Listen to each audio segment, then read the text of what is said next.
Hi, my name is Nikki with Tag Roofing and Restoration. We're here today at the Knott's residence at 200 Cranewood, Trenton, Ohio.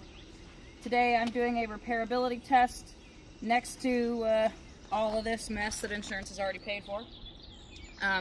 Please ignore my second mark. I will be doing it on this shingle, not this one.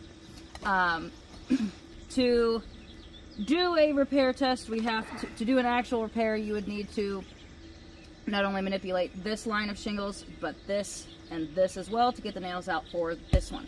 So, to not damage any more shingles, I'm only going to be manipulating this one.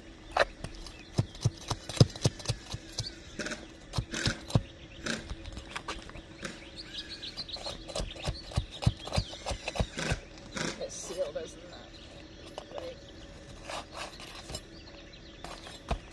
Alright.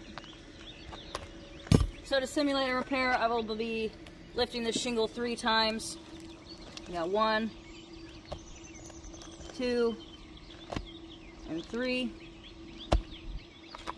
to basically get the nails out in all these rows of shingles and then put it back in. And you can see that this has actually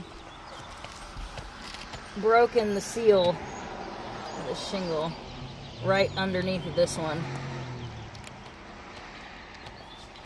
So the shingle is too brittle and it's not repairable. I can't see shit.